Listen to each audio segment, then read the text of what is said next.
যুক্তরাষ্ট্র ইরানের চলমান আলোচনার মধ্যেই আবারও চলছে পাল্টাপাল্টি কূটনৈতিক লড়াই। মার্কিন যুদ্ধবিরতির প্রস্তাবের ভিত্তিতে দেয়া ইরানের জবাব প্রত্যাখ্যান করেছেন প্রেসিডেন্ট ডোনাল্ড ট্রাম্প।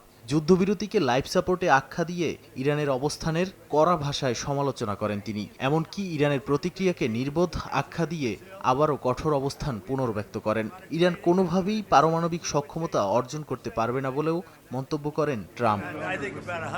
বিশ্লেষকরা বলছেন ট্রাম্প এখন এক ধরনের কৌশলগত ফাঁদে পড়ে গেছেন। মানে তিনি পূর্ণমাত্রার যুদ্ধেও যেতে চান না, আবার ইরানের সামনে পুরোপুরি নতজানু অবস্থানও নিতে পারছেন না। তাই যুক্তরাষ্ট্র এখন চাপ ও হুমকির মধ্যেই একটি অনিশ্চিত কূটনৈতিক অবস্থায় দাঁড়িয়ে আছে।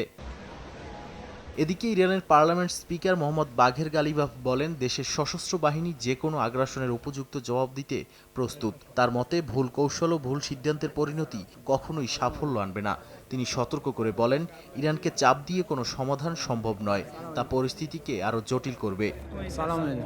অন্যদিকে নিষেধাজ্ঞা, তেল রপ্তানি নিয়ন্ত্রণ এবং আঞ্চলিক মধ্যস্থতার উদ্যোগ চললেও উত্তেজনা কমার ইঙ্গিত নেই। কাতার ও কুয়েতের কূটনৈতিক প্রচেষ্টা পরিস্থিতি স্থিতিশীল করার চেষ্টা করছে, তবে অগ্রগতি অনেকটাই ধীর। মধ্যপ্রাচ্যের বিস্তৃত এই উত্তেজনা এখন পুরো অঞ্চলের নিরাপত্তা সমীকরণকে প্রভাবিত করছে।